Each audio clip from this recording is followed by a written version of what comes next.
सतगुरु जय गुरुदेव। सतगुरु जय गुरुदेव नाम किसका? प्रभु का। प्रभु का पावन नाम। सतगुरु जय गुरुदेव। सतगुरु स्वामी नाम के दाता। सतगुरु स्वामी नाम के दाता। राम नाम समझावे। राम नाम समझावे। लखपत 84 फांद कटा कर। लख 84 फांद काटा कर। नैया पार लगावे। नैया पार लगावे। सतगुरु दाता परम दयाला। सतगुरु दाता परम दयाला। नाम भेद समझावे। नाम भेद समझावे।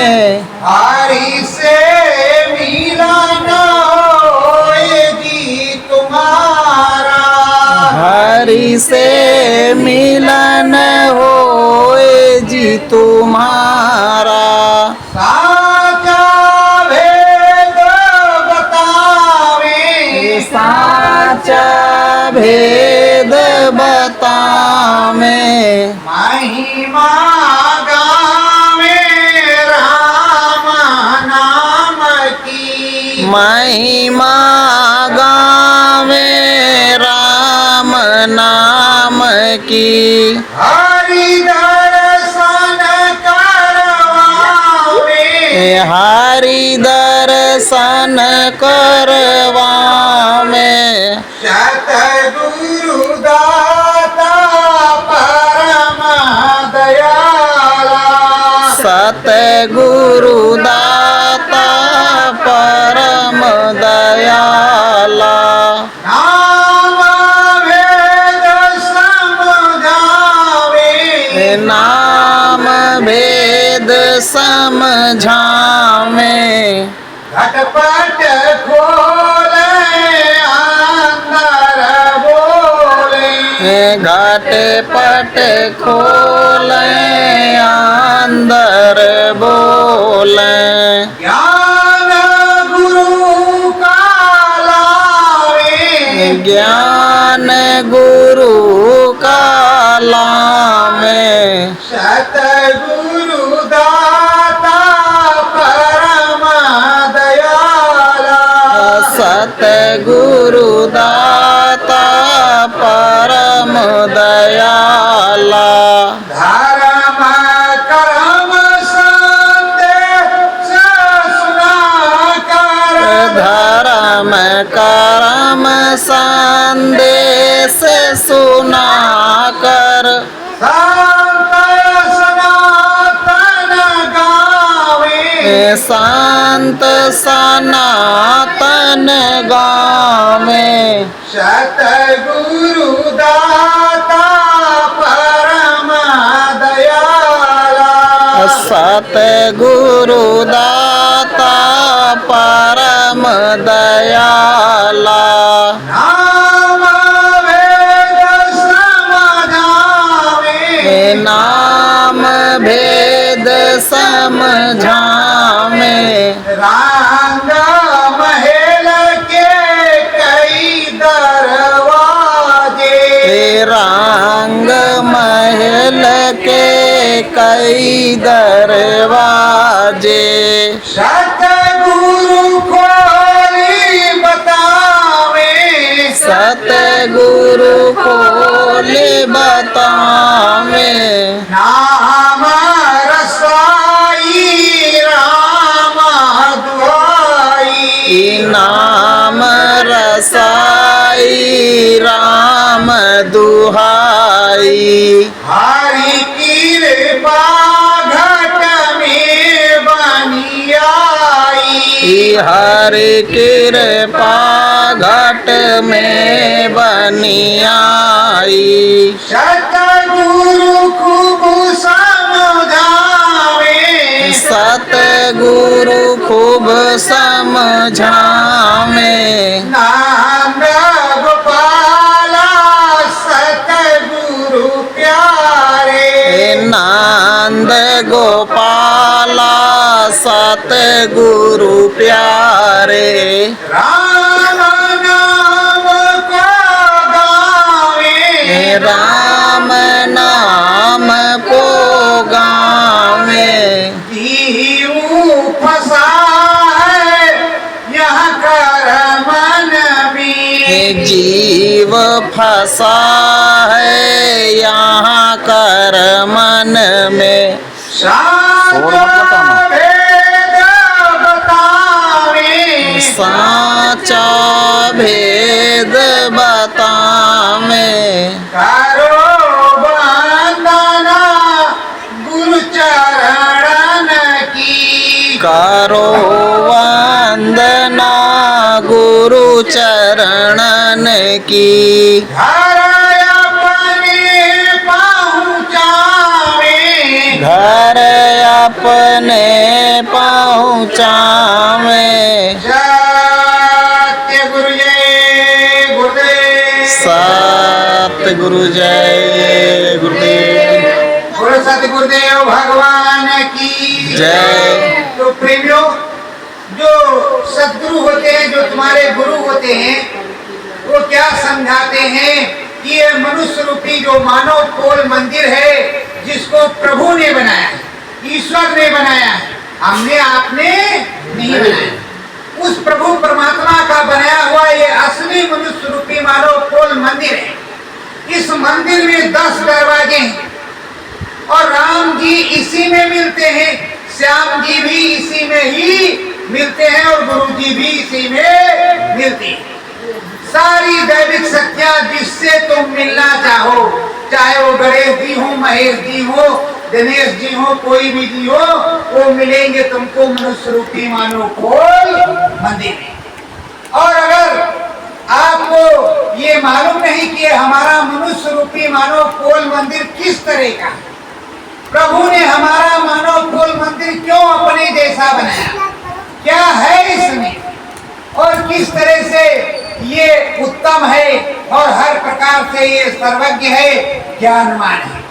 क्योंकि पशु भी तो वही काम करता है जो आप करते हैं, बच्चे बच्चियां उनको भी होते, लालन पालन वो भी करते हैं जो आप करते हैं। बस इतने फर्क है कि पशु पंछी तो घोंसला बना लेते हैं, पशु घोंसला नहीं बनाते। जिस तरह आप फ्लैट और रूम खरीदते हैं, बनवाते हैं, उस तरह तो वो भी काम करते हैं। तो यही कहते बिना पढ़े नर पशु कहावे। तो अगर तुमको आध्यात्मिक ज्ञान नहीं होगा, अपने मनुष्य रूपी मानव कोल मंदिर का ज्ञान नहीं होगा, जिसमें भगवान बैठा है, ये प्रभु बैठा है, परमात्मा बैठा है, ईश्वर बैठा है, अगर इसके अंदर जो बैठा हुआ है उसका ज्ञान नहीं होगा तो तुम यहाँ आए तो हो, इस देश में हो, सबसे उच्च कोटि की तुमको योनि मिली है, मनुष्य योनि। मनुष्य योनि मिली है, चाहे वो स्त्री हो या पुरुष, मनुष्य योनि मिली है।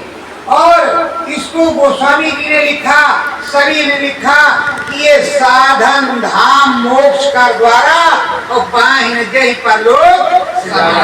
ये तो विदेश है, विदेश। यहाँ चंद दिनों का डेरा है। चंद दिनों का डेरा इसलिए है कि ये देश नाशवान है, यहाँ कोई अजर अमर नहीं है। जो पैदा हुआ है उसकी मृत्यु निश्चित है। क्योंकि अगर अजर अमर होता, ये देश अपना होता, तो जो मर करके स्वर्ग वैकुंठ शिवपुरी ब्रह्मपुरी गणेश भगवान महेश भगवान के यहाँ पहुँच जाते ही है जीवात्मा, वो मनुष्य रूपी मानव कोल मंदिर से भजन करके फिर वहाँ जाना क्यों होता, ये अपना ही घर रहता और यहीं रहती। तो प्रेमियों, ये जो है मनुष्य रूपी मानव कोल मंदिर तुमको प्रभु परमात्मा को प्राप्त करने के लिए, ईश्वर प्राप्त करने के लिए मिला है कि तुम जिस दिन सुमिरन ध्यान भजन करोगे सुबह शाम, क्यों करोगे कि जब आप गर्भवास में थे आप तो भूल गए, जब बच्चा पैदा होता है तो मुट्ठी बांधे रहता है। वो प्रभु परमात्मा से कॉल करा करके आता है, बच्ची हो चाहे बच्चा, और वो रोता है बाद में तो माताएं बहनें बड़ी चालाक होती, थाली बजा देती। जब थाली बजाती तो चुप हो जाता है, और फिर रोने लगता है तो उसको रात में दीपक दिखाती। जब वो दीपक देखता है तभी चुप हो जाता है, क्योंकि जो उसने देख रखा, जो सुन रखा है, उसी को देखने सुनने में वो मगन होता है। अब बाहर मिलता नहीं तो कहाँ कहाँ करता है। तो प्रेमियों, अब जीव तो यहाँ आया, और जीव जब यहाँ आ गया वो मुट्ठी कुछ दिन बंधी रही और उसके बाद भूल गया। आप टार्च लाओ 10 सेल आएंगे, 10 सेल उसमें पड़े हो, और जब नन्हा बालक पैदा हुआ हो उसकी आंख के सामने तो रोशनी करो, देखो आंख बंद करता है कि नहीं। वो आंख कभी भी नीचे का नहीं न बंद करी। उसने उस 10 सेल वाली लाइट जो है उससे कहीं अधिक ज्यादा प्रकाशमान उस प्रभु को देखा, उस परमात्मा को देखा, जिसका वो अंश है, जो उसके सच्चे परम पिता है। उसने गर्भवास में दर्शन किया, और दर्शन करने के बाद वहां वो क्या कहता था, क्योंकि डॉक्टर से पूछ लो वो बताएगा माँ के गर्भ में ऊपर में जठाग्नि होती है जिससे खाना पचता है। ये जो आप गैस इस्तेमाल करते हो रोटी बनाने वाला, इससे तगड़ी वहां जो है अग्नि है, उसको कहते हैं जठाग्नि। क्योंकि आप जितने भी पत्थर कंकड़ जो भी खाते हो, दाल चावल सब्जी रोटी सब तो पचता है, यहाँ खाते हो मोटा मोटा निकलता है, महीन महीन निकलता है कि नहीं निकलता। तो प्रेमियों, वो तो चक्की तुम्हारी चक्की से तगड़ी वाली चक्की। इसके बाद ये बताओ कि यहाँ ये शहर है या देहात हो, जहाँ कूड़ा कचरा इकट्ठा होगा, टट्टी मल मूत्र पेशाब होगा, वहाँ खुशबू आएगी कि दुर्गंध? दुर्गंध आएगी कि नहीं आएगी? अब जीव बेचारा माँ के गर्भ में उल्टा लटका, उल्टा, सीधा नहीं उल्टा। उसका पैर ऊपर को, सर नीचे को। ऊपर जाता है तो जठाग्नि उसको जलाने को दौड़ती है, और नीचे आता है तो मलमूत्री थैली से बदबू आती है। उसकी तो बड़ी दुर्दशा है वहां गर्भवास में। तब वो प्रभु के दर्शन को करता है, उसकी दिव्य आंख शिव नेत्र खुले होते हैं, इसीलिए वो दीपक देखता है और लाइट को पसंद करता है, आवाजों को सुनने के लिए पसंद करता है। छोटा बालक मुट्ठी बांधे रहता। तो प्रेमियों, इसीलिए वहां बताया गया है, और संत महात्माओं ने जिन्होंने देखा उन्होंने बताया। गोस्वामी जी ने देखा, पलटू भीखा, दादू दरिया, गुरु नानक, रामदास, रैदास सबने देखा, सो अपनी किताबों में लिखा है। वही आत्मबोध आत्मज्ञान है। प्रेमियों, अब वो जब नीचे आया उसके गुरु हो गए। कितने गुरु हुए? 7। कितने गुरु? 7 गुरु। पहले गुरु कौन होते हैं? माता पिता। रज और वीर के वजह से उसका पिंड तैयार होता है। तो पहले गुरु माता पिता होते हैं। दूसरे गुरु वो होता है जो गर्भवास की मैलाई छुड़ाता है। वो दाई जिसने गर्भवास की मैल छुड़ाई, जो नहलाता धुलाता है, नारवाल काटता है, वो दूसरा गुरु होता है। तीसरा गुरु वो होता है जो दूध पहले पिलाता है बच्चे को। जिसका भी वो दूध पिएगा वही उसका तीसरा गुरु होगा। चौथा गुरु वो होता है जो नाम संस्कार कराता है, नामकरण कराता है। 5वां गुरु वो होता है जो पाठशाला में शिक्षा देता है। 6ठा गुरु वो होता है जो राम कृष्ण को बताता है। और 7वां गुरु वो होता है कि जहाँ का जीव वहां पहुंचाता है। जहाँ से तुम आए हो उस परम धाम से उसी परम धाम को वो पहुंचाने का काम करता है। उसको सतगुरु कहती है। वो दुर्लभ ही मिलता है। तो ये मनुष्य रूपी मानव कोल मंदिर इस तरह का अमोलक है। इस अमोलक मनुष्य शरीर को पाने के बाद जो है किसी प्रकार का ऐसा नशा नहीं करना चाहिए जिससे बुद्धि पागल हो जाए, और ना ही ऐसे अखाद्य वस्त्र का सेवन करना चाहिए जिससे पेट कब्रिस्तान बन जाए। जब शमशान भूमि में जाते हैं तो वहाँ मुर्दे को दफनाने के बाद घर में आते हैं तो स्नान करते हैं, शुद्धि के लिए पंडित जी को वगैरह वगैरह को दान पुण्य करते हैं, लाते हैं। और ये बताओ, अगर मुंडा, मुर्गा, मछली और गोश्त ये सब ला करके तुमने बना करके और अपने पेट में डाल लिया तो वो पेट शमशान होगा कि नहीं होगा? शमशान होगा कि नहीं होगा?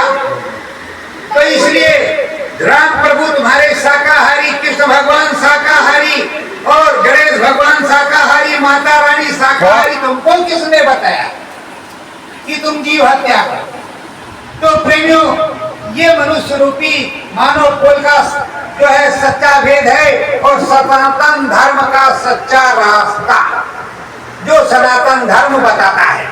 अब प्रेमियों, इस रंग महल में मनुष्य रूपी मानव कुल मंदिर में 10 दरवाजे, 9 दरवाजे खुले हुए और 10वां दरवाजा बंद है। उस 10वें दरवाजे से प्रभु का दर्शन होता है। उस प्रभु का दर्शन 10वें दरवाजे से होता है, पर प्रभु का दर्शन 10वें दरवाजे से कब होता है? जब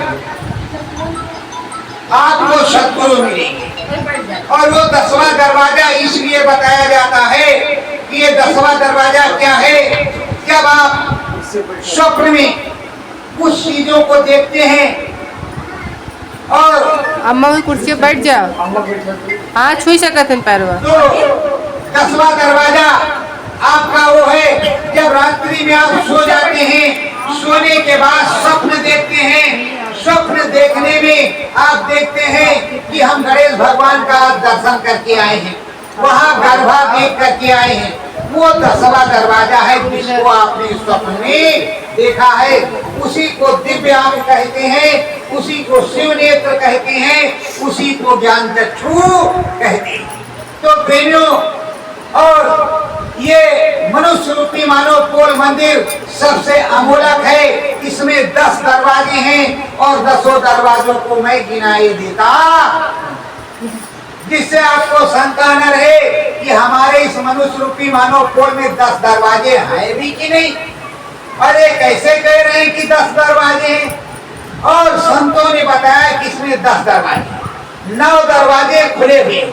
इस मनुष्य रूपी मानव कोल मंदिर में 10वें दरवाजे पर ताला लगा है। किस चीज का? पाप और पुण्य, उसकी मैलाई यहाँ पर जमा हुई है। और वो राम नाम के जल से, अपने सदगुरु के बताए हुए नाम से, गुरु के बताए हुए नाम से बैठ करके हरि भजन करने से, प्रभु का भजन करने से, माता रानी का भजन करने से वो दिव्य आंख खुलती है।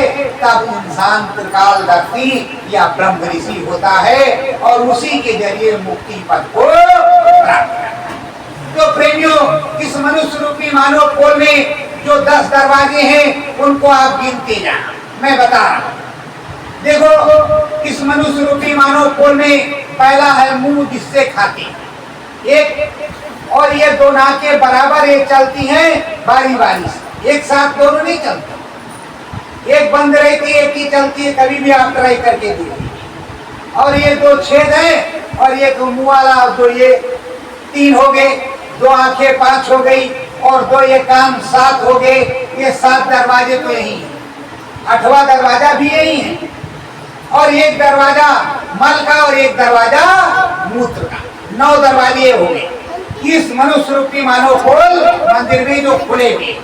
10वां दरवाजा वो है जिससे हरि का दर्शन, प्रभु का दर्शन होता है। उस हरि का दर्शन, प्रभु का दर्शन अगर जीती जागती अवस्था में होता है तभी मुक्ति मोक्ष परम पद मिलता है। मरने के बाद किसी की चिट्ठी पत्री हिंदुस्तान नहीं, किसी विश्व में किसी की नहीं आई कि वो स्वर्ग पहुंच गया या आज तक किसी की वो ना आगे आए।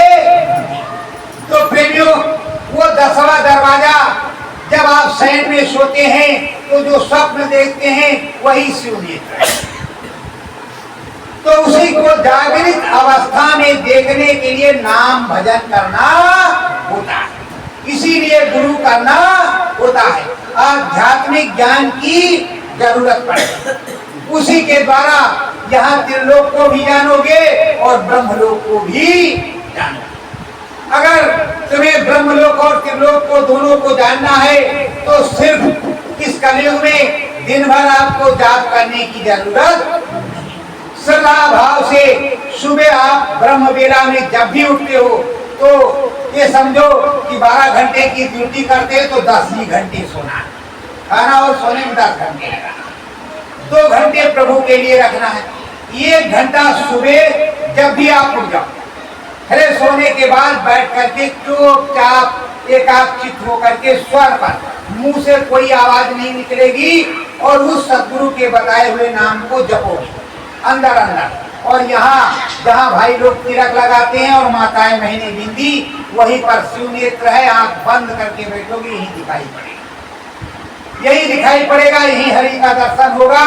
और जब ये दोनों कान बंद करोगे तो उसकी जो आवाजें हैं, उद्योगीत, ब्रह्मवाणी, देववाणी, वो सुनाई पड़ेगी। इसी मनुष्य रूपी मानव को मंदिर किया था और वो सुनाई पड़ेगी। आप ढूंढते हो कि वहां पर देवी जी मिलेंगी, वहां पर देवता जी मिलेंगे। आपके रामायण में, गीता में, पुराण में, कुरान में सब जगह लिखा है कि आपके अंदर ही देवी देवता निवास करते हैं, जिसका आपको ज्ञान है। किस तरह निवास करते हैं? इसमें कुंडलिनियां, उन कुंडलियों को जगाया जाता है और साथ ही साथ कुछ द्वार है, चक्र है, जैसे बुधा चक्र, टट्टी का रास्ता, उस पे गणेश और सावित्री का निवास होता है। लिंग चक्र ब्रह्मा और सरस्वती का निवास होता है। ये नाभि चक्र जो होता है, इसमें विष्णु और लक्ष्मी का निवास होता है। ये वक्ष चक्र है, जहाँ शिव और शक्ति, बिना शक्ति के कोई भी शरीर चल नहीं सकता। जब तक माता शक्ति की दया कृपा नहीं होगी तब तक ये शरीर हिलने डुलने वाला नहीं। कितना इंजेक्शन लगाओ, जब प्रभु की दया होगी तभी ये हिले डुलेगा। जब शक्ति है, एनर्जी है, पावर है, तब तो ये शरीर काम करेगा। शक्ति, एनर्जी, पावर नहीं तो ये शरीर काम नहीं करेगा। तो यहाँ पर शिव शक्ति, इस वक्ष चक्र और एक कंठ चक्र है, यहाँ सब की देवी आद्या महाशक्ति निवास करती और उसके ऊपर ये ब्रह्मांड है। अब ब्रह्मांड में इन सभी देवी देवताओं के दर्शन करने के बाद ये तुम्हारे मनुष्य रूपी मानव खोल मंदिर के अंदर बैठे हुए हैं। इनके दर्शन करने के बाद अगर हरि का दर्शन करना है, प्रभु का दर्शन करना है तो शिव नेत्र खोलना पड़ेगा, गुरु से नामदान लेना होगा। और जब गुरु से नामदान लेकर के तुम अंदर में भजन करोगे तो वो दिव्य आँख खुलेगी तो प्रभु राम के भी जीते जी दर्शन होंगे। अयोध्या जाने की जरूरत। उन्होंने कहा हरि अनंत, हरि कथा अनंता, शब्द रूप व्यापक भगवंता। वो भगवान, वो प्रभु ईश्वर चर अचर में व्याप्त है, वो सर्वेश्वर, उसको कहीं ढूंढने की जरूरत। वो तुम्हारे पास में 24 घंटे और वही तुम्हारी मदद करता है।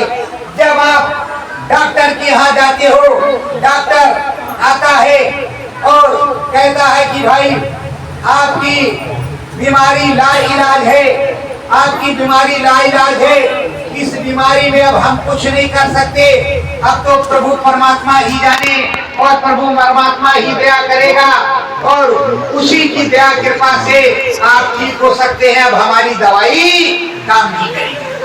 जब डॉक्टर हार जाता है और वो जवाब देता है कि प्रभु परमात्मा ही काम करेगा, तो भाई हमें प्रभु परमात्मा की संतुष्टि तो रोज करनी ही पड़े।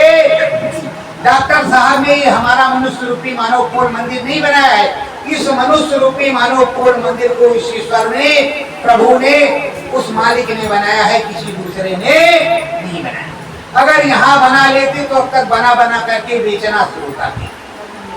किसी माँ बहन की गोद खाली नहीं रहती, बेचना शुरू करते। पर बनाने वाला तो वो ऊपर वाला है, नीचे वाला कोई है नहीं। और बिगड़ता भी उसी की कृपा से। क्यों ऐसा होता है? क्योंकि जब मनुष्य रूपी ये जो मानव कोल मंदिर है, जो किराए का मकान है, जब बच्चा पैदा होता है उसी वक्त उसके प्रारब्ध में सब कुछ लिखा होता है, क्या ज्ञान प्राप्त करेगा, क्या होगा, क्या नहीं होगा। और जैसे जैसे वो वास्तव होता जाता है, फिर बुढ़ा होता है, एक दिन जन्म होता है तो एक दिन उसकी मृत्यु होती है। तो प्रेमियों, यहाँ आप आए हो, आपने यहाँ के लिए कोठी बंगला बनाया, अपने बाल बच्चों के लिए बैंक बैलेंस किया, पर यहाँ से जब तुम जाओगे, मुट्ठी बांध करके आए थे और हाथ खोल करके जब तुम जाओगे, अरे मानव कोल में रहने वाले मेरे भाई बहनों, जब उधर जाओगे तुम तो मुट्ठी बंधी तो लेकर के आए थे, अब मुट्ठी खोल करके क्यों जाओगे? वो मुट्ठी बांधे बांधी जाओ, जो लाए थे वापस लेकर के जाओ, क्योंकि भाव सागर में सभी ने सुना है राम नाम की उतराई, उधर नाम भजन ही काम आता है। तो इधर तो सारे महल तैयार कर लिए आपने, बैंक बैलेंस कर लिया, उधर के लिए क्या किया? जहां आपको यहाँ से जाने के बाद रहना है, वो स्वर्ग भी हो सकता है, वैकुंठ भी हो सकता है, शिवपुरी, ब्रह्मपुरी, राम का देश, गोलोक कृष्ण भगवान का देश, या जो है गणेश भगवान का देश, किसी का भी हो सकता है, माता रानी का भी हो सकता है। अगर आपके कर्म शुद्ध नहीं रहे तो आप 84 नरकों में भी जा सकते हैं, जो यहाँ का विधान बना। पर प्रेमियों, जब आपको वो उतराई लगती है तो उस उतराई की व्यवस्था तो रोज आपको करनी ही होगी। जिस तरह बच्चों के लिए फिक्स डिपॉजिट डी में पैसा जमा करते हो, उसी तरह अपने लिए राम नाम का बैंक बैलेंस करना, उसको कहते हैं नाम भजन, राम भजन। वो नाम भजन, राम भजन तुम्हारे सदगुरु गुरु की कृपा से वो ऐसे बैंक में जमा होगा, ना तो कोई चोरी करेगा, ना डकैती करेगा, वो दिन दिन जो है बढ़ता ही जाएगा और बढ़ता जाएगा। एक दिन तुम्हारा समय आएगा तो स्वर्ग से विमान आएगा, ना तुमको हार्ट अटैक होगा, ना कोई परेशानी होगी, आराम से आप प्रभु का नाम बोलते हुए अपने धर्म के अनुसार चले जाओगे और आराम से उस देश में जहाँ आपकी सदगति हुई है वहाँ पर आप रहोगे, आपको मुक्ति मिल जाएगी। तो प्रेमियों, यहाँ आए, यहाँ के लिए तो सब व्यवस्था की। अब सुनो एक कहानी। एक महात्मा जी के दरबार में कई शिष्य रहते थे।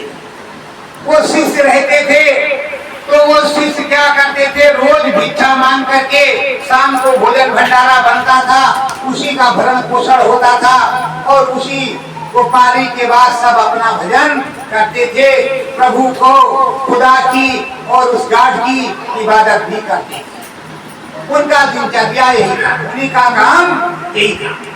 तो एक दिन की बात है, उस जो राज्य पास में था वो नदी के किनारे था और एक नौजवान शिष्य सुबह सुबह निकला भजन करके, नदी में स्नान करके कि चलो कुछ भिक्षा मांग करके लाते हैं तो आश्रम पर भोजन भंडारा बनेगा।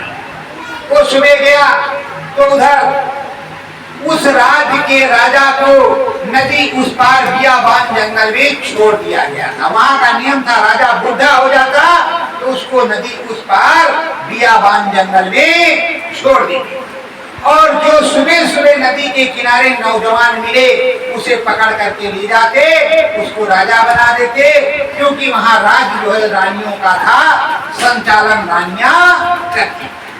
अब प्रेमियों, उसको ध्यान से सुनना, ये आप ही के ऊपर लागू होता।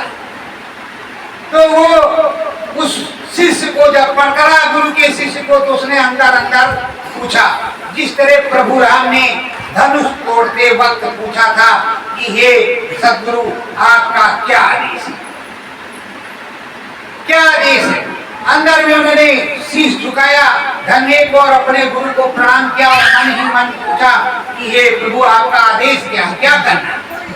तो उसने भी पूछा, उस शिष्य ने पूछा कि हे गुरु महाराज, अब ये हमें सिपाही पकड़ करके ले जा रहे हैं, बताओ हम क्या करें। तो कहा, बच्चा तुम चले जाओ, और मैं तुमको बताता रहूंगा, चिट्ठी पत्री भेजता रहूंगा, जैसे मैं बोलूंगा वैसे काम करना।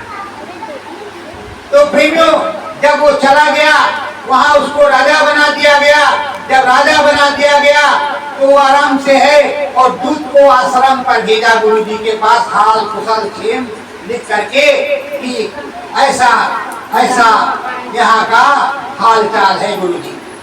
गुरु जी ने चिट्ठी में लिख करके भेजा कि सुनो बच्चा, वो जो नदी के उस पार बियाबान जंगल है, उसका पता लगाओ, वहाँ राजाओं का होता क्या है। जो बूढ़े हो जाते हैं उनको नदी उस पार छोड़ते हैं, तो नदी उस पार उनका होता क्या है।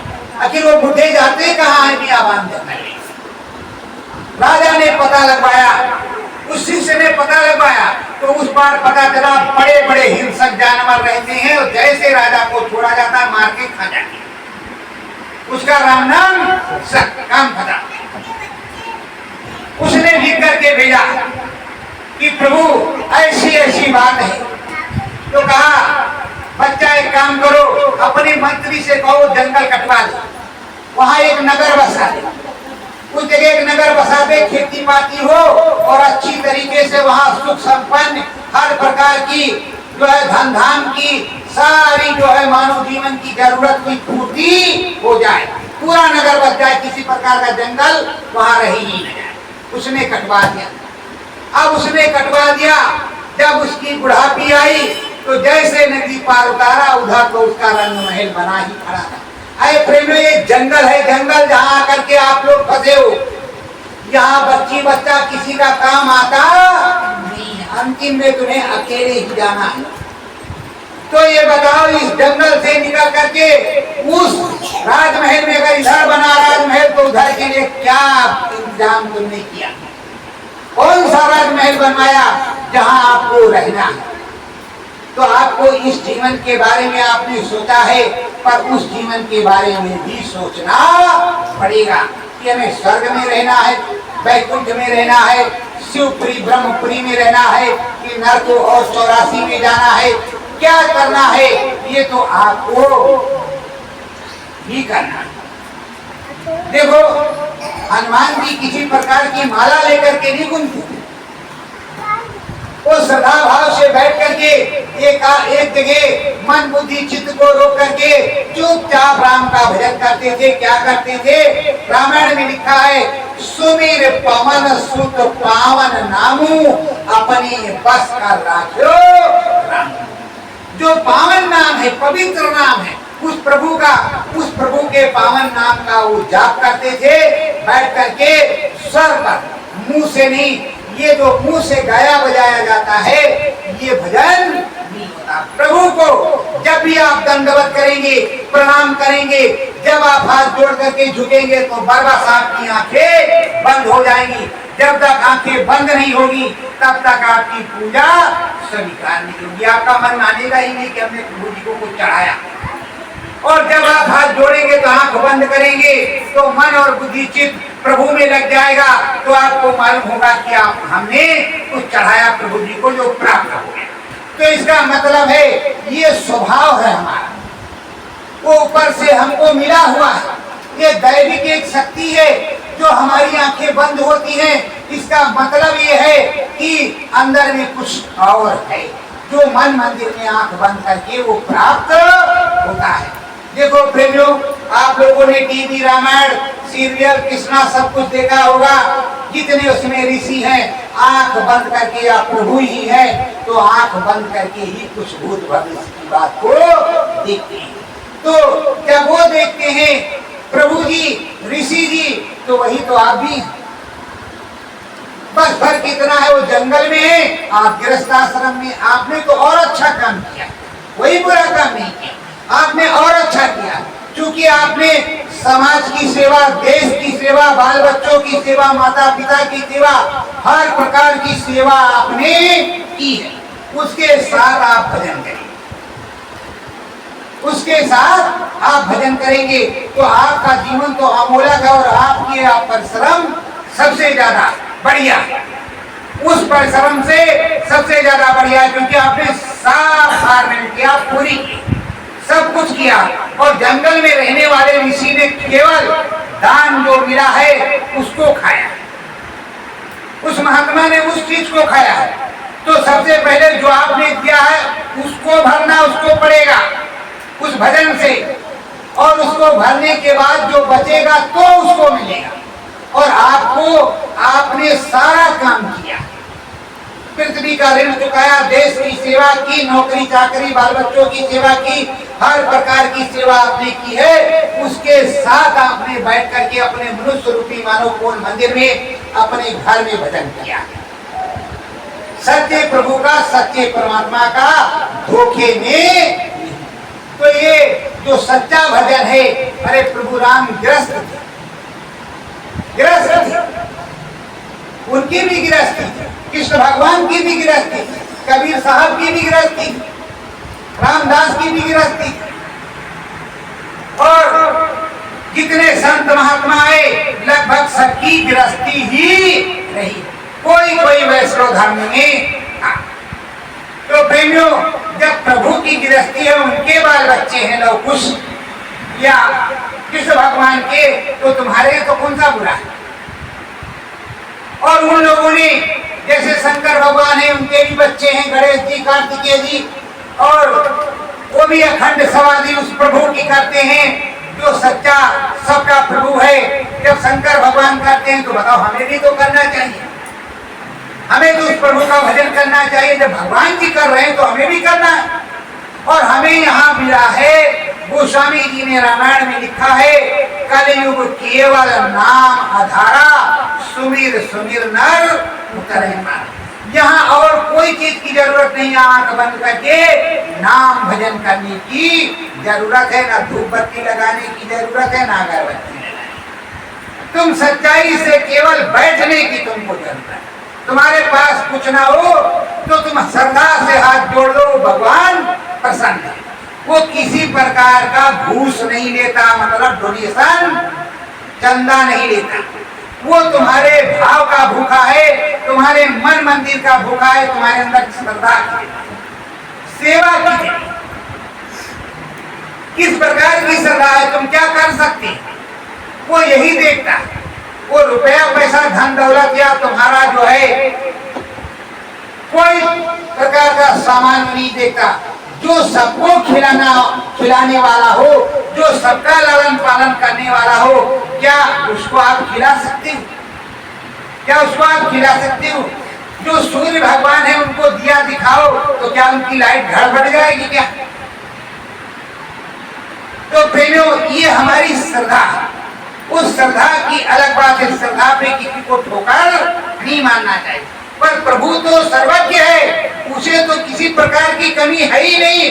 रोज हम उसी से ही मांगते हैं, किसी और से नहीं मांगते। मंदिर में जाते हैं, माता रानी, हे प्रभु, हे गणेश भगवान, हे शंकर भगवान, और 59 औलियों से या मस्जिद में या मंदिर में, गुरुद्वारे में, चर्च में, कहीं भी कोई जाता है तो मांगता उसी से, किसी दूसरे से नहीं मांगता। तो जो दाता है वो भिखारी का हो गया, हम आप देने वाले कौन होंगे? हमारा आपका कर्म है, सबसे उच्च कर्म यही है। कोई भूखा है उसे भोजन कराओ, उसकी आत्मा तृप्त होगी तो तुम्हें आशीर्वाद देगा। और कभी भी आप भिक्षा दो तो उससे कह दो कि दूध पीना, फल खाना, अनर्गल चीजों वस्तुओं का सेवन नहीं करना, नहीं तो हमसे भिक्षा आप मत लीजिए। उसको बना बनाया भोजन दीजिए, रोटियां खिलाइए, वो तुम्हारे सामने खा ले, पानी पी ले, वो अच्छा। और आपने 100 का नोट निकाला, वो क्या करेगा क्या नहीं करेगा, तो जो उल्टा सीधा करेगा उसका दोष तुमको भी लगेगा कि तुमने बिना सोचे समझे ऐसा काम किया। तो सबसे पहले प्रभु ने यही कहा है, भूखे को भोजन कराओ, उसको रोटी दो, कपड़ा नहीं, किसी के पास उसको कपड़ा दे दो, उसका तन ढक दो। अगर कोई पढ़ाई नहीं कर पा रहा, उसका नाम लिखवा दो, उसे पढ़ा दो। इस प्रकार की चीजें करोगे तब तो सच्चा होगा। अगर 5000 रुपया तुमने किसी को दे दिए और उसने किसी गलत काम में खर्चा किया तो बताओ तुम्हें नुकसान होगा कि नहीं? क्या मिलेगा? तो जो भी करना है वो सोच समझ करके सच्चाई से और अच्छाई से करना है। तो प्रेमियों, इस मनुष्य रूपी मानव कोल का रहस्य आप समझिए। इसमें सब कुछ है, पूरी क्षमता, पूरी ताकत है। उसमें जीते जी प्रभु परमात्मा से बात करने के लिए, गणेश भगवान हो, दिनेश भगवान हो, किसी भी भगवान से बात करने के लिए आप बात कर सकते हैं। बराबर आमने सामने बात होगी, पर किससे? ज्ञान चक्षु से, शिव नेत्र। वो शिव नेत्र तुम्हारे पास है। जब उस शिव नेत्र में आप जाओगे तो उसकी आवाज तुम सुनोगे, वो तुम्हारी सुनेगा, बराबर बातचीत होगी। अरे भाई, अपना देश तो भारत आध्यात्मिक देश है। यहाँ ऋषि मुनि महात्मा और हर प्रकार के त्रिकालदर्शी ब्रह्म ऋषि हमेशा ही रहे हैं और हमेशा हुआ करते हैं। अरे वो आंख बंद करके या ऐसे बैठे किस तरह से आपकी हिस्ट्री बता देते कि तुमने ऐसा ऐसा किया, और आप कहते हाँ हमने किया, और ये भी नहीं कहते कि नहीं किया, कहा किया। तो वही ज्ञान सबको सीखने की जरूरत है। जब ये आध्यात्मिक साइंस सबको मालूम हो जाएगी तो रामराज और सच्चा जो सनातन धर्म है वो तो अपने आप लागू हो जाएगा। किसी को कुछ बताने की जरूरत नहीं है कि तुम्हें क्या करना है। जब सच्चाई से करेगा तो उसको सब कुछ होगा। और प्रेमियों, श्रद्धा से कुछ कहो।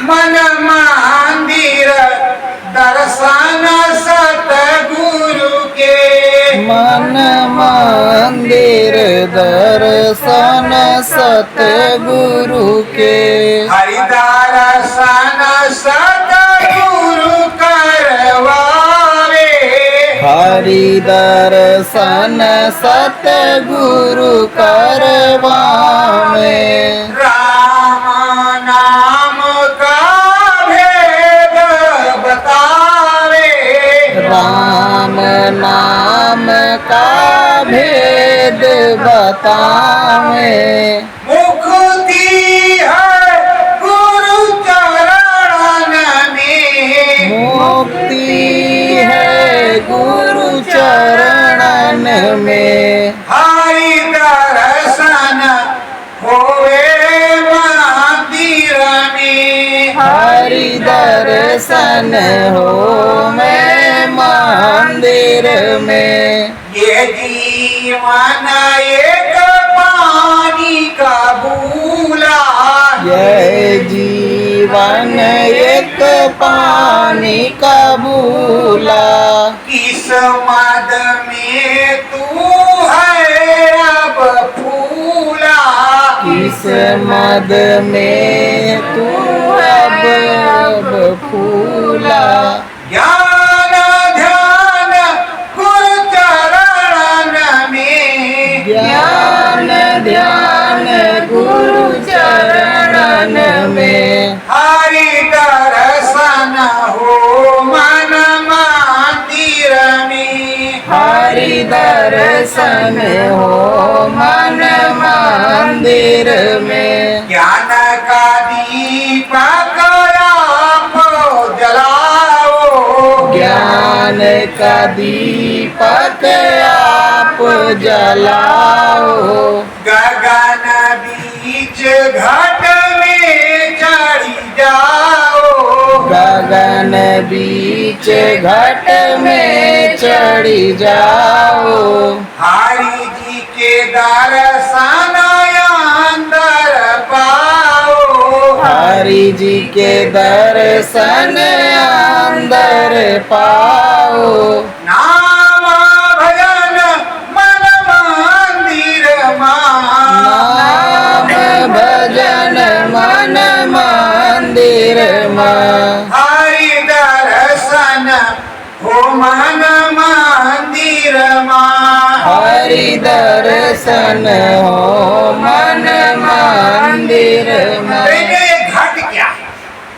घट एक कच्चा घड़ा कहते हैं, जो आप पानी पीने के लिए लाते हो। में मुंह होता है कि नहीं होता? अगर मुंह ना हो, उसमें दरवाजा ना हो, तो पानी किस तरह डालोगे? वो कच्चा घड़ा है, कभी भी वो टूट सकता है। उसी तरह ये मनुष्य रूपी मानव कोल एक घट है, घड़ा। और इसमें भी दरवाजा है। इस घट में जो दरवाजा है उस दरवाजे पर बैठ करके आपको प्रभु का भजन करना है और इसको एक ना एक दिन टूटना परम सत्य टूटेगा जरूर, चाहे हम हो चाहे आपको कोई भी हो। यहाँ जब राम जी आए तो उनको भी ये देश छोड़ करके जाना पड़ा। कृष्ण भगवान आए उन्हें भी जाना पड़ा। जितने भगवान आए हमारे तुम्हारे पुरखी पुरखा पूर्वज जितने वंशज आए उन्हें जाना पड़ा। अगर जाते नहीं तो अब तक बर्तन अटके नहीं, हम लोग भूखों मर गए, इतनी जनसंख्या हो जाए। पर यहाँ तो आने जाने का सिलसिला लगा हुआ है। ये अजर अमर देश नहीं, लेकिन इसमें जो जीव बैठा हुआ है वो ईश्वर अंश जीव अविनाशी। ये अविनाशी जीव बैठा है। इसके अंदर मन बुद्धि चित्त चतुर अर्थाकरण ये सब लगे हैं और इंद्रियां, इंद्रिय द्वार झरोखे लाना, जो इंद्रियां हैं उन इंद्रियों के वशीभूत होकर के मन क्षणिक रस ले रहा, राम रस नहीं ले रहा, परमानंद सुख नहीं प्राप्त कर रहा, वो क्षणिक रस ले रहा कि देखो जूस में क्या, अरे खट्टा है, दूसरा वाला ये ऐसा है, वो वाला नहीं। इस तरह ये मन करता है और मन के जीते जीत है, मन के हारे। अगर मन से जीत गए तो जग भी मिल जाएगी, मन से जीत गए तो परमात्मा भी मिल जाएगा, मन से जीत गए तो सब कुछ हो जाएगा। अगर मन हार गया तो आप एक भी सीढ़ी कहीं चढ़ नहीं सकते। इसलिए मन को दृढ़ और निश्चय के साथ जो भी काम करो, चाहे वो प्रभु भजन हो, चाहे गृहस्थी का काम हो, चाहे किसी भी क्षेत्र का काम हो, बिना मन की ताकत के वो होना नहीं। और ये मन का मसाला उस प्रभु का दिया हुआ है, त्रिलोकीनाथ का दिया हुआ है। इसलिए जब उनका भजन करोगे, जब हरि का दर्शन होगा, राम का दर्शन होगा, प्रभु का दर्शन होगा, खुदा ईश्वर गॉड का दर्शन होगा, जब उनका दर्शन होगा तब ये मन तृप्त होगा। बिना दर्शन के तृप्त होने वाला नहीं है। इसके लिए आपको सद्गुरु की खोज करने की जरूरत है। जो रामदास ने, कबीरदास ने, राधा स्वामी ने, गोस्वामी जी ने, रविदास जी ने, भीखा दादू दरिया पलटू ने, मलामत शाह और निजामुद्दीन औलिया ने ढूंढा, उस तरह के पीरो फकीर मुर्शिद कामिल संत महात्मा की जरूरत है।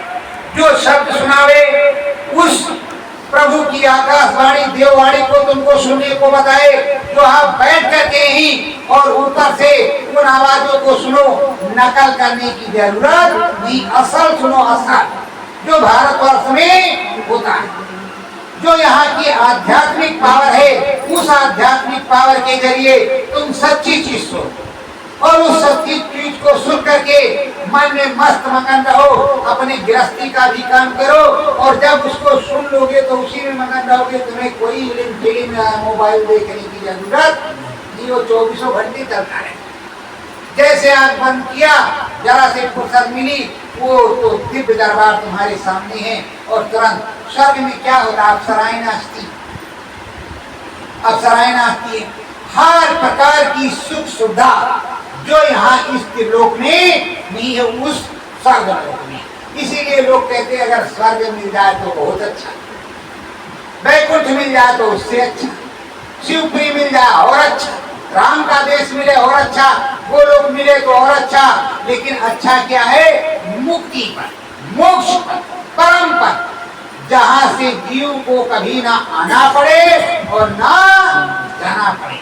वो अपने अजर अमर अविनाशी, जैसे ईश्वर अंश जीव अविनाशी है, ये अपने अविनाशी देश में चला जाए। इस 84 के चक्कर में, इस जन्म मरण के चक्कर में ना फंसे। इससे छूटने को भक्ति कहते हैं और मुक्ति कहते हैं। इसी के लिए लोग भक्ति करते हैं, पर बिरला किसी को प्राप्त होती है, क्योंकि समझाने वाले तो लाखों होते हैं, समझाते सभी है अपने अपने हिसाब से। पंडित जी महाराज आएंगे, श्रीमद् भागवत के अनुसार समझाएंगे।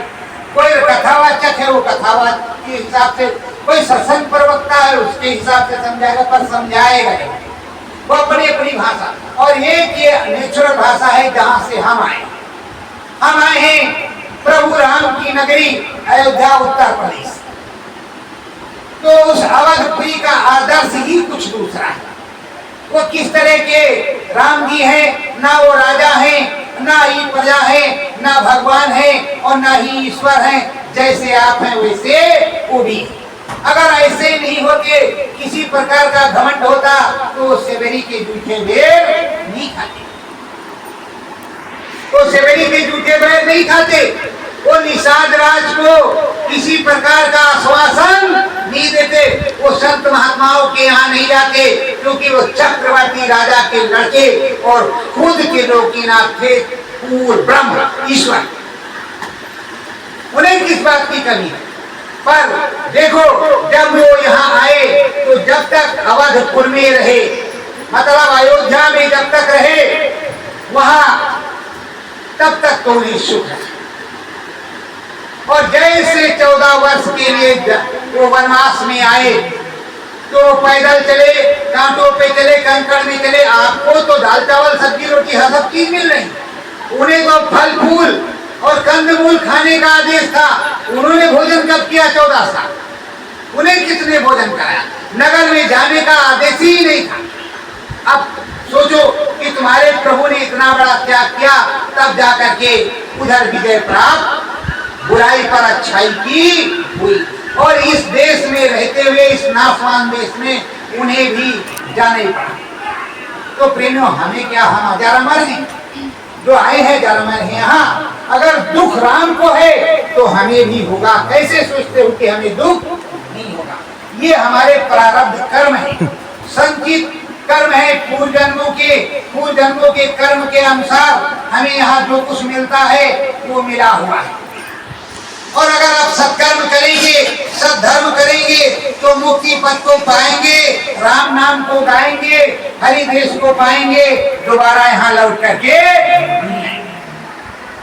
और नहीं करेंगे तो फिर से वही धन चक्कर। यहाँ तो चक्की चल रही, आओ जाओ आओ जाओ। और अगर निकलना चाहो तो कबीर साहब ने कहा है, 2 पाटन के बीच में बाकी बचा। लेकिन साहब ही कहते हैं, प्रभु ही कहते हैं, कील सहारे जो रहा शब्द से रोही होए। चक्की तो चलती है, आटा पीसती है, मगर उसकी जो धुरी होती है उसके सहारे जो गेहूं रह जाते हैं वो पीसते नहीं है, गर्मी लगती है। इसी तरह जो प्रभु के जीव होते हैं, प्रलय आती है, उन्हें कुछ होता नहीं, उन्हें हवा बयार तो लगती है, लेकिन उनको कोई साफ नहीं कर सकता। जब वो गेहूं नहीं पीस सकता जो असली वाला है, और रोज चक्की चलती है। आप लोग माताएं बहनों आटा छानती होंगी, आपको साबत गेहूं मिलता होगा, साबत पूरा ही।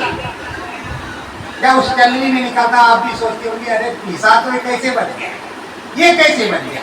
वो प्रभु की कृपा है, वो सुनामी की कृपा है, वो यही बताता है और यही समझाता है कि जो प्रभु के सहारे होता है उसका कोई बाल बांका नहीं कर सकता, उसे कोई नहीं मार सकता। तो प्रेमियों, आप लोग ये मनुष्य रूपी मानव कोल मंदिर प्राप्त करके आप सबको नाम भजन और उस राम भजन को सुबह और शाम करना है, और सच्चाई ईमानदारी से अपना काम भी करना है। और इस देश में आए हो, अगर राम जी को प्राप्त करना है, उस प्रभु जी को प्राप्त करना है, तो राम नाम भजन तो गाना ही पड़ेगा। उसको गाना है और सुनना है, अपने घर में कहीं जाने की जरूरत। सुबह बैठो शाम को। और महात्मा ये भी बताते हैं कि अगर आप कहो कि हमारे पास समय ही नहीं, तो उसका समय में बता देता हूं।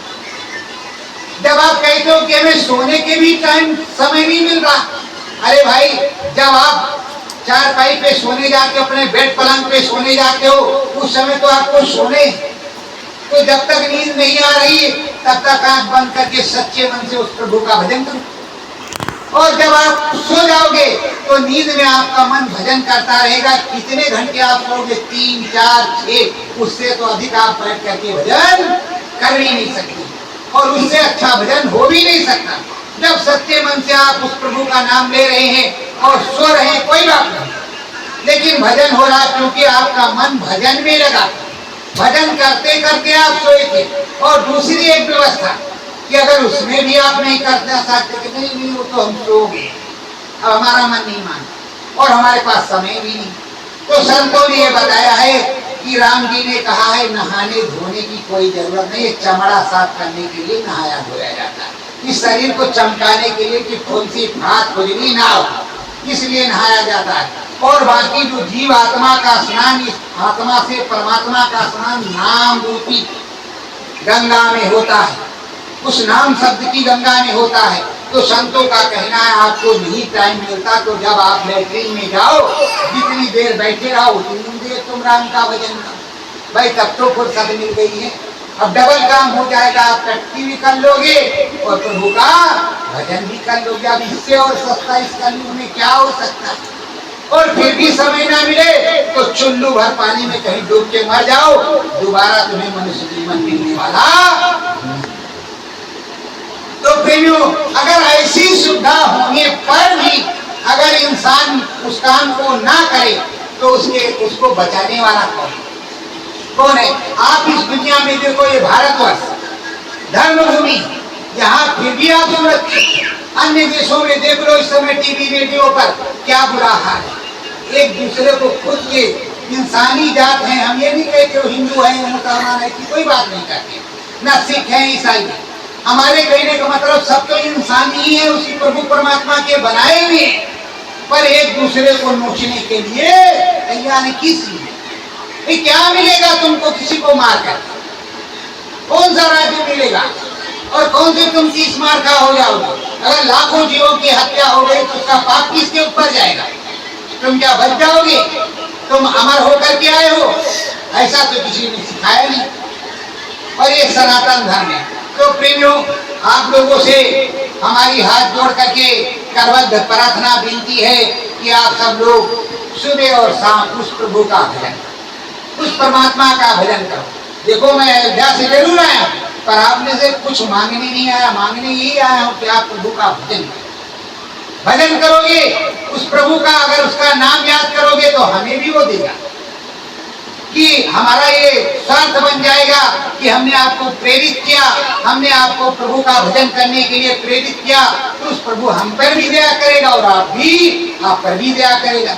और अगर आपसे कुछ हम मांग लेते हैं, कुछ ले लेते हैं, तो सब बेकार हो जाए, कुछ भी नहीं। देने वाला तो प्रभु है ही है, वो तो हमें देता ही रहेगा और हर प्रकार से हमें मिलता ही है।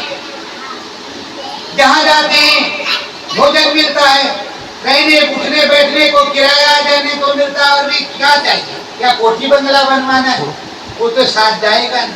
अगर कोई संत महात्मा साधु है और उसके यहाँ अरबों करोड़ों की दौलत भरी पड़ी है, जाने के बाद वो कुछ ले जाएगा नहीं। अगर समाज में वो लगा दे, शादी ब्याह में लगा दे, धर्म स्थान में लगा दे, किसी सच्चे काम में लगा दे, तो कम से कम वो जमा तो नहीं रहेगा, कोई आफत तो नहीं आएगी। पर प्रेमियों, जैसे संतों के पास करोड़ों अरबों की दौलत होती है, उन संतों का क्या हाल हो रहा है आप देख ही रहे हैं कि क्या होता है।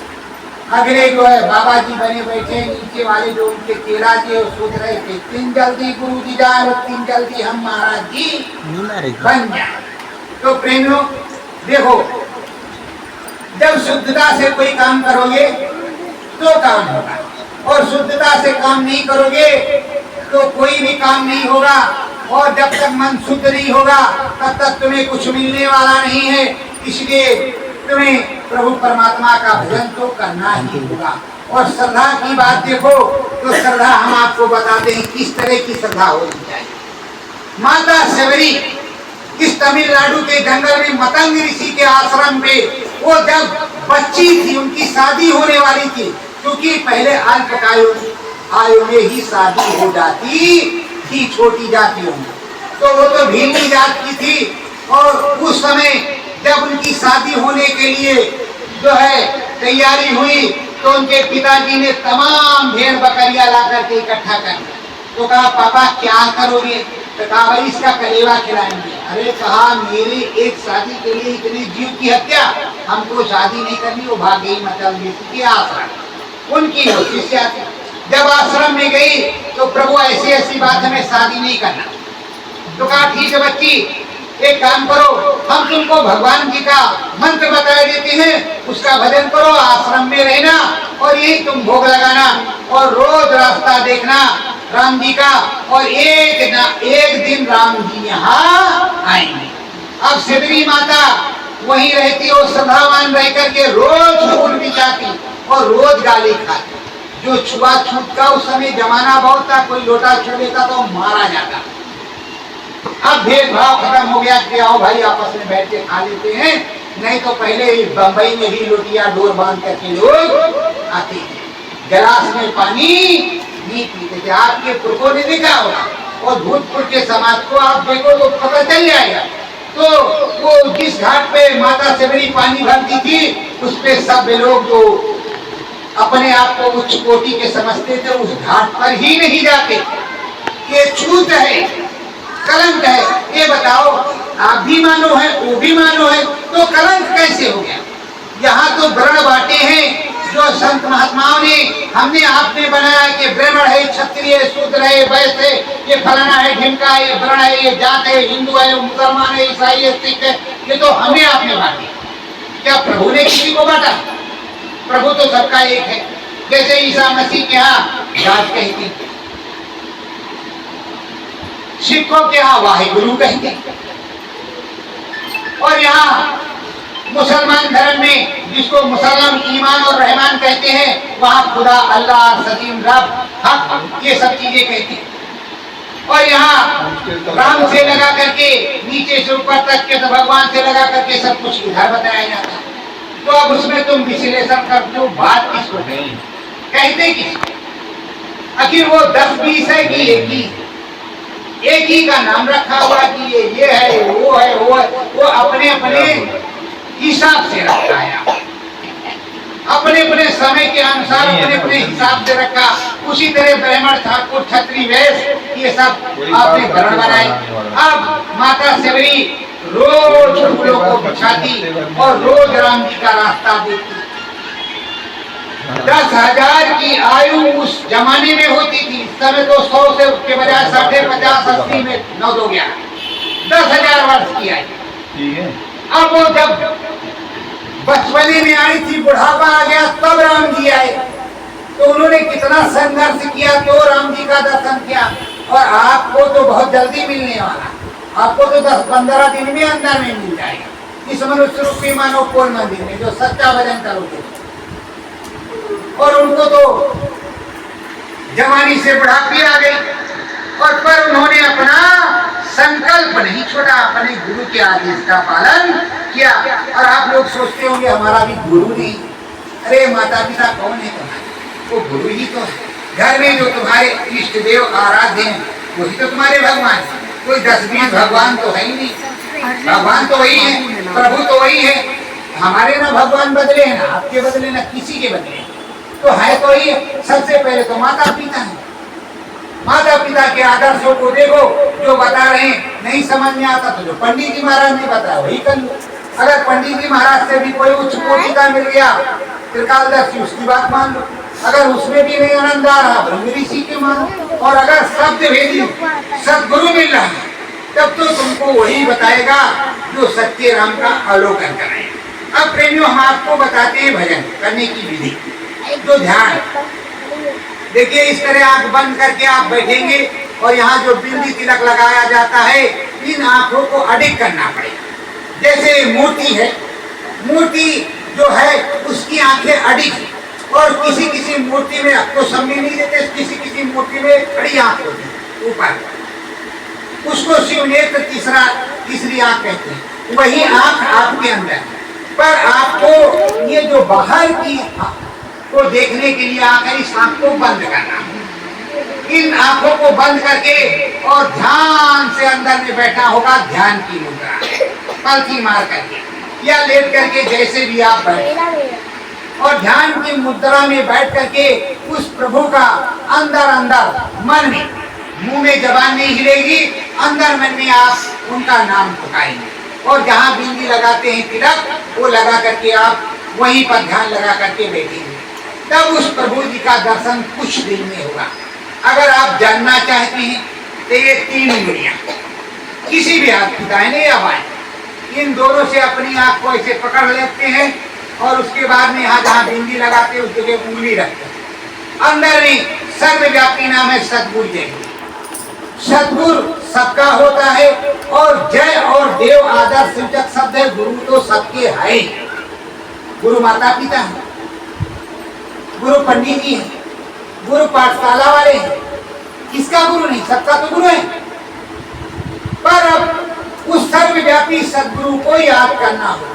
सद्गुरु जय गुरु बोलते कि हे सद्गुरु सर्वव्यापी सद्गुरु हम पर दया कर।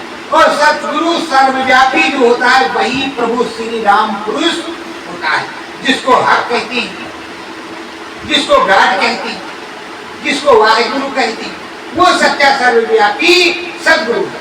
वो सद्गुरु जहां भी होगा आपको दर्शन देगा। और जब उसकी आवाज को सुनना है तो देखो ये दोनों कान है, इन दोनों कान को इस क्रूरमान का उंगली से ऐसे करके बंद करना। दोनों को बंद कर दो और दाहिने कान पर ध्यान दे करके ऊंचा सुनना होगा कि कुछ सुनाई पड़ रहा भगवान जी की आवाज के लिए। और धीरे धीरे आपको उनका नाम बोलना है, जिस भगवान ने आपका मन उसका नाम बोलना। फिर उसके देश के, उसके मंदिर की, उसके महल की, उसके मंदिर की, आपके मनुष्य रूपी मानो खोल मंदिर में आवाजें आने लगी। धीरे धीरे आवाजें आने लगी, फिर साफ साफ सुनाई पड़ने लगा। फिर उसके बाद में उससे तुम्हारी बातचीत होने लगेगी और आपको जो निज अनुभव होगा वो लिखेंगे। जैसे रामायण में लिखा है, निज अनुभव में कहा भगेसा, बिन हर भजन न कटे कलेसा। बिना हरि के भजन के एक कलेश कटने वाला नहीं है। तो प्रेमियों आपको सब कुछ बताया और सब कुछ समझाया। अब आपको सब कुछ समझने और जानने के बाद अगर हरि का भजन ना हो, प्रभु का भजन ना हो, तो उसके लिए कोई क्या कर सकता है? उसको कोई क्या कर सकता है? अब हाथ पकड़ करके तो कोई प्रभु परमात्मा भजन करवाने आएगा नहीं, ना कोई गुरु करवाने आएगा, करना आपको पड़ेगा। ये बताओ प्रेमियों, थाली में जो भोजन रहता है उस भोजन को आप अपने हाथ से उठा के खाते हो कि चम्मच अपने आप से रख देता? रखना पड़ता है। तो कर्म प्रधान विश्व रच रखा और जो जस कीमता फल, ये कर्म प्रधान देश, यहाँ करना पड़ेगा। कर तो पाए, यहाँ कृपा का मतलब होता है करो तो पाओ, ना करो तो जाओ। तो करना पड़ेगा, तो करना है। तो उस प्रभु का नाम करना है और उस प्रभु का काम भी करना है और उस प्रभु का गुणगान करना है। तो अभी उस प्रभु की वंदना करते हैं और आप लोगों से करबद्ध प्रार्थना है कि अपने अपने घर में, अपने अपने मनुष्य मानव कोल मंदिर में और अपने अपने धर्म के हिसाब से उस प्रभु का भजन करो। और जब आपको कोई दिक्कत मुसीबत आए तो देखो, मैं फिर से बताया देता, ये जो सद्गुरुदेव भगवान है, जो सद्गुरु जय गुरुदेव हैं, ये सबके किसी एक के नहीं है। वो अंदर अंदर जोर से मुंह से नहीं चिल्लाना, अंदर अंदर सद्गुरुदेव जो प्रभु मदद करो, हे मालिक मदद करो, हे स्वामी मदद करो, तुरंत तुम्हारी मदद हो जाएगी। उसी जगह आपकी जान बच जाएगी, सब कुछ, सारी बीमारी, हर चीज में उसमें फायदा होगा, तकलीफ नहीं होगी। तो उस प्रभु की वंदना करते हैं और अपने वाणी को यहीं पर विराम देते हैं।